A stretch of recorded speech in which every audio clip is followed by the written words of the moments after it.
असलम ने धड़कते दिल के साथ दुल्हन का घूंघट उठाया। घूंघट के उठते ही उसके अरमानों पर पानी फिर गया था।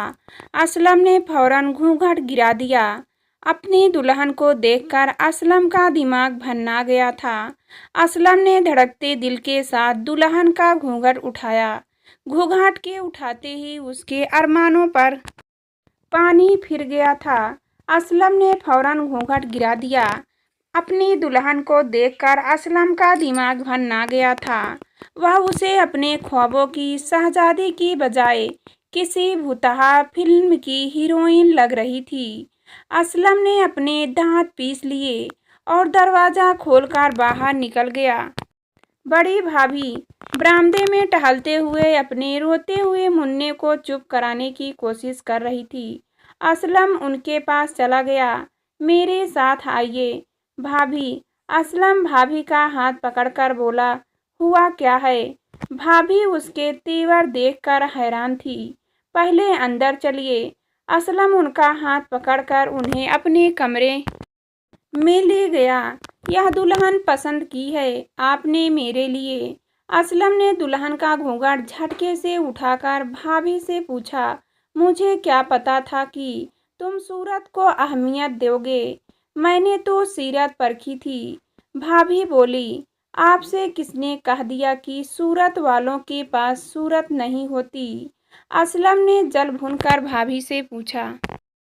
अब जैसी भी है इसी के साथ गुजारा कर लो। इसी में सारे खानदान की भलाई है। बड़ी भाभी नसीहत देकर चलती बनी, उठो यहाँ से और दफा हो जाओ। असलम ने गुस्से से मुमताज से कहा, मैं कहाँ जाऊँ? मुमताज ने सहम कर पूछा। उसकी आंखें भर आई थी। भाड़ में, असलम ने झल्ला कर कहा। मुमताज चुपचाप बेड से उतरकर सोफे पर जाकर बैठ गई। असलम ने बेड पर लेटकर चादर ओढ़ ली और सो गया। सुबह असलम की आंख देर से खुली। उसने घड़ी पर नज़र डाली, 9:30 बज रहे थे। मुमताज सोफे पर गहरी बनी सो रही थी। असलम बाथरूम में घुस गया और फ्रेश होकर कमरे से बाहर आ गया। सुबह सुबह छैला बनकर कहाँ चल दिए देवर जी?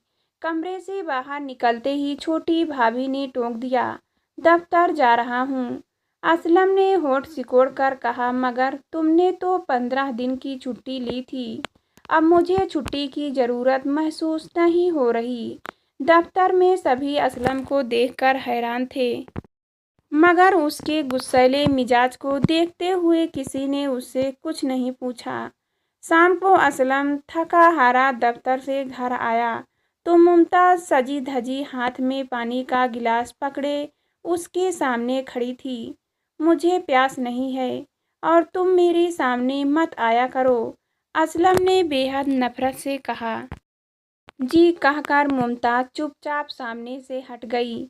और सुनो, तुमने जो चेहरे पर रंग रोगन किया है इसे फौरन धो दो। मैं पहले ही तुमसे बहुत डरा हुआ हूँ। मुझे और डराने की ज़रूरत नहीं है। हो सके तो अपना नाम भी बदल डालो। यह तुम पर सूट नहीं करता। असलम ने मुमताज की बदसूरती पर ताना कसा। मुमताज चुपचाप आंसू पीते हुए कमरे से बाहर निकल गई। इसके बाद मुमताज ने खुद को पूरी तरह से घर के कामों में मसरूफ़ कर लिया। वह यही कोशिश करती कि असलम और उसका सामना कम से कम हो। दोनों भाभियों के मज़े हो गए थे। उन्हें मुफ्त की नौकरानी मिल गई थी। एक दिन मुमताज किचन में बैठी सब्जी काट रही थी। तभी असलम ने किचन में दाखिल होकर कहा, ये सुनो जी। मुमताज उसे किचन में देखकर हैरान थी। मैं दूसरी शादी कर रहा हूँ। यह तलाकनामा है। इस पर साइन कर दो। असलम ने हाथों में पकड़ा हुआ कागज उसकी तरफ बढ़ाते हुए कहा। क्या? मुमताज ने हैरत से देखा और सब्जी काटने वाली छुरी से अपना हाथ काट लिया। उनके हाथ से खून बहने लगा। जाहिल असलम ने उसे घूर कर देखा। शक्ल तो है ही नहीं, अक्ल भी नहीं है तुम में और उसमें। मुमताज का हाथ पकड़कर नल के नीचे कर दिया। मुमताज़ आंसुओं को रोकने की नाकाम कोशिश कर रही थी। असलम ने एक पल को उसकी तरफ देखा, आंखों में उतर आए। आंसुओं को रोकने के लिए जल्दी जल्दी पलकें झपकती हुई वह बड़ी मासूम नजर आ रही थी। असलम उसे गौर से देखने लगा। पहली बार वह उसे अच्छी लगी थी।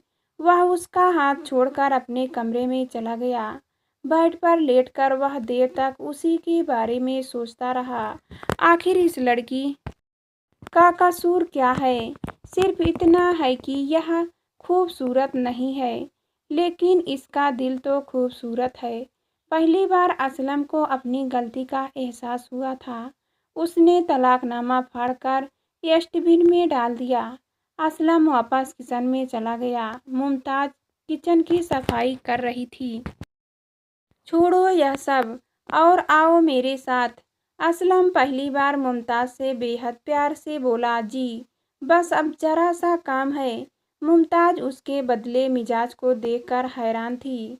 कोई ज़रूरत नहीं है तुम्हें नौकरों की तरह सारा दिन काम करने की। असलम किचन में दाखिल होती छोटी भाभी को देखकर बोला। असलम मुमताज़ की बाह पकड़कर अपने कमरे में ले आया। बैठो यहाँ। उसे बेड पर बैठाकर असलम बोला और खुद उसके कदमों में बैठ गया। मुमताज़ मैं तुम्हारा अपराधी हूँ। मुझे जो चाहो सज़ा दे सकती हो।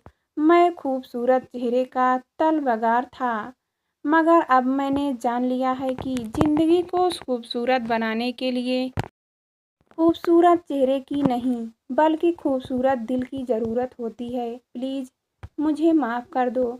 आप मेरे शौहर हैं। माफ़ी मांगकर आप मुझे शर्मिंदा ना करें। सुबह का भूला अगर शाम को वापस आ जाए तो उसे भूला नहीं कहते। मुमताज़ बोली। थैंक मुमताज़, तुम बहुत अच्छी हो। असलम प्यार से बोला। अच्छे तो आप हैं जो मुझ जैसी बदसूरत लड़की को भी अपना रहे हैं, कहकर मुमताज़ ने हाथों में अपना चेहरा छिपा लिया और रोने लगी। पगली, आज रोने का नहीं हंसने का दिन है। आंसुओं को अब हमेशा के लिए गुड बाय कह दो। अब मैं तुम्हें हमेशा हंसते मुस्कुराते देखना चाहता हूँ।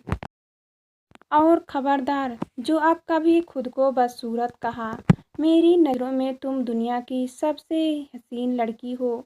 ऐसा कहकर असलम ने मुमताज़ को अपने सीने से लगा लिया। मुमताज़ सोचने लगी, अंधेरी रात कितनी भी लंबी क्यों ना हो, मगर उसके बाद सुबह ज़रूर होती है।